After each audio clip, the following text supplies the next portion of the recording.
Tear it up. Oh, my goodness. Following through like my Uncle Willie at the bowling alley. And Westbrook for three. Counts a basket and one. How about that? It has been the Russell Westbrook show. You just saw Russell Westbrook put up his third straight triple-double in last night's win against the Knicks. He is averaging a triple-double this season. We're joined by our NBA analyst, Chris Broussard. Chris, welcome. Yes. Good to see you.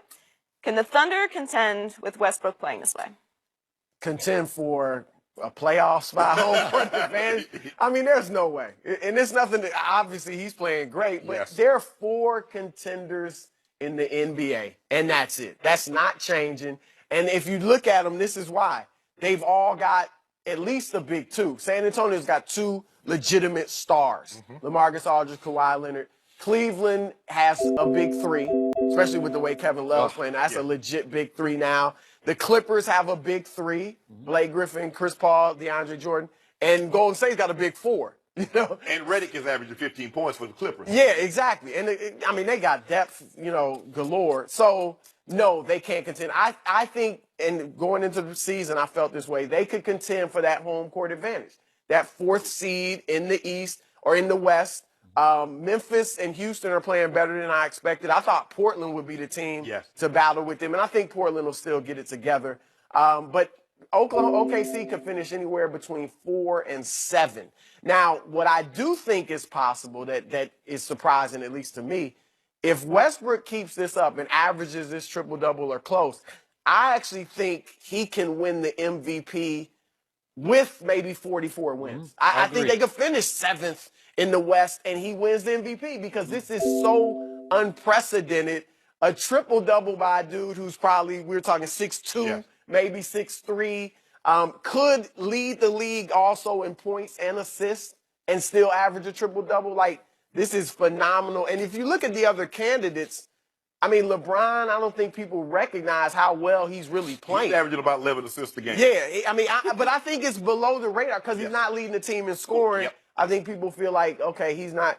Kawhi is just so low-key. He got off to a good start. He's kind of leveled off. Leveled off a little. Harden, no defense. I think I think Utah's going to catch him. I think Utah's going to catch him as soon as he broke his pinky finger early in the season, but he's coming back from that. Once he gets back on track, I think he'll do well. But when you look at this, the Warriors got Durant averaging 27, Curry averaging 26, Clay, who hasn't played well, he's averaging 20. And you look at the Spurs, Patty Mills averaging 11 points. So you got Kawhi, but they got 5 guys averaging double figures. The Clippers have 5 guys averaging double figures. And Westbrook has to average a triple-double in order for them to win or get close to it. He's got to be somewhere between 25 and above points, somewhere around 10 and above assists, or right there around, 8, 9, 10 rebounds. If he doesn't get that, they don't win. Yeah. So are you going to count on Oladipo? You're going to count on Cantor? Steven Adams seems to have taken a step back. He does not look like the same guy that played in the playoffs last year. He was a monster last year in the playoffs. Now, AD drew some attention for it. So when I look at it, I think LeBron is going to win the MVP because they're going to win somewhere between 60 and 65 games, and he's going to average around 24, 25 points with 11 assists and 8 rebounds. With that, they're going to we can't give it to Russell, who won 40 games. Even if he averages a triple-double? I'm with you. I picked LeBron too, but man, that's unprecedented. I just don't, because you averaging a triple-double and you're the 5th seed. That's pretty impressive. I mean, I think it'll be a good argument. It'll be a good argument. 65 wins with 24, with LeBron 24, because it's and this would be LeBron's probably his last MVP. Yeah, if he gets this one. So Russell Westbrook is going to win the MVP. Russell, I said it before the year, he's going to average a triple-double. This team is going to be the 4 seed, and with home court, it'll win a round, and it's going to put fear of God in somebody in the 2nd round because this guy, I've never seen anything like. In all my years covering this league, I told Shannon earlier in the show, it's hard for me. It's hard to take my eyes off Monday Night Football, and last night Russell Westbrook accomplished that. I couldn't stop watching Russell at Madison Square Garden because it is must-see TV. I'm not saying that I'm applauding the way it's unfolding because it is self-centered to a fault. It is egomaniac. It is but they the need highest him to do usage that, right? rate. I know. He's got to get. Listen, Enes Kanter is pretty. He doesn't play any defense, but he can really score the basketball down low. He had 27 and 10 last night. I'm starting to like this team more than you like this team. Oladipo averages 17. Russell just has to make sure he keeps everybody somewhat in the flow. He can't take 30 shots a game, as we talked about. He needs to take 20-ish, 25-ish maybe. But listen, nobody plays with consistent rage, controlled rage, the way this guy does. I've never seen anything like the way he rebounds the basketball.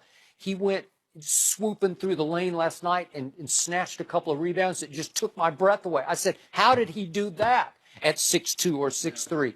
He can, obviously, he just jumps out of the gym, but he jumps with such passion and rage. Like he's going to get the basketball every time. And I've never seen anybody play so hard for so long as he plays every night. Now, again, is it self-centered playing hard or is it team playing?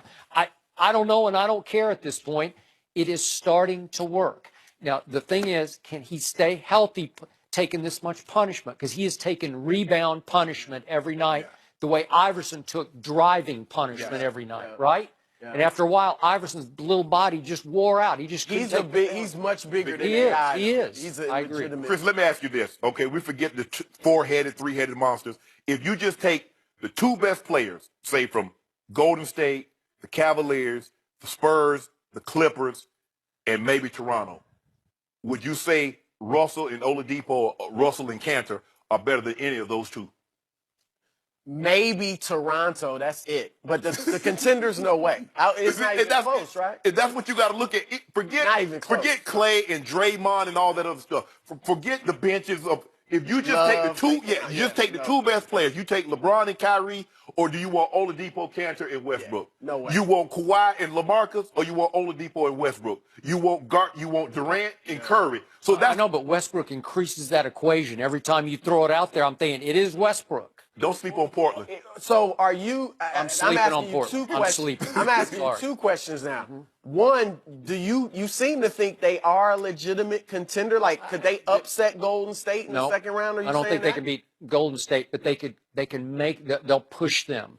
It will not be simple. It might be 1-4, or it could be the Clippers, I guess.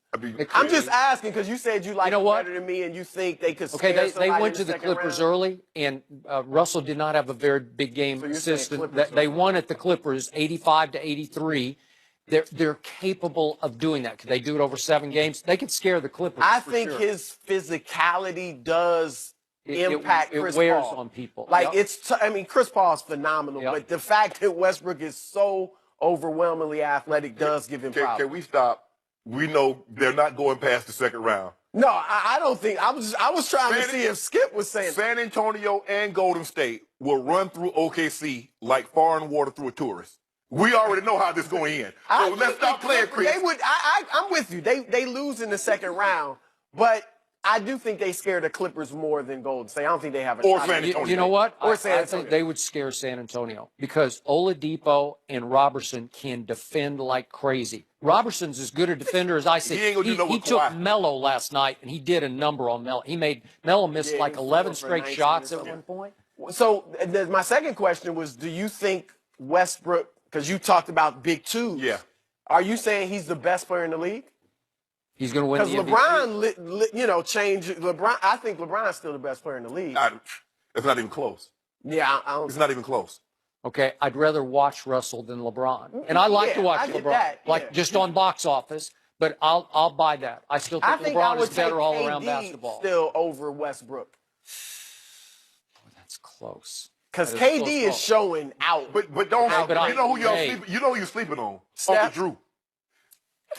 I love Kyrie. I love him, but I wouldn't put him ahead of Westbrook. Put him ahead of Westbrook? No, not right. But I like. So wait a second. How can you say LeBron's the best player if he's got the best player beside him? I'm right?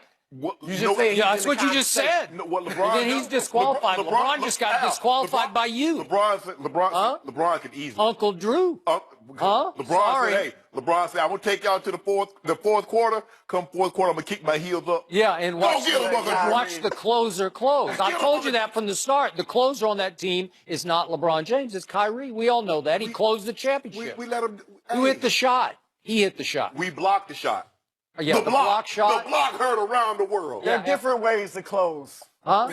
Wait a second. Yeah, J.R. Smith closed on Iguodala before the block occurred. That's what happened. At this point, Kyrie is this great scorer. There's no, but I still think at the end of the day, LeBron will lead that team in scoring. I still think he'll end up being the lead. You feel LeBron? That's not what he says. He says he doesn't care. He about scoring. doesn't. Right? That's how But effortless he he'll get 24, 25 a night. He do it so easy. If he thinks, I think he'll get it. Say it with me. I think. Yeah. Who's the baddest man on the planet? LeBron. You know what? The baddest man on the planet is Russell Westbrook. You're not saying that. He is the baddest man. I'm not saying he's the best player, but he's the baddest man on the planet. Look, he's doing this. He's impressive. Chris, thanks so much for joining us. LeBron James. Oh, coming up, 2 Chainz in the house. We'll talk LeBron James, Cowboys, and more with him next. Yeah. We get somebody Here we freedom go. to come up in here. Here we Right, go. what's up, baby? How you feel? Good. Good to see you, baby. All right, good. All right, bro. Right. Okay, We have now arrived officially. Yes. What's up, Mr. Skip? How you feel, man? See you. I like this. You? Yeah. I did a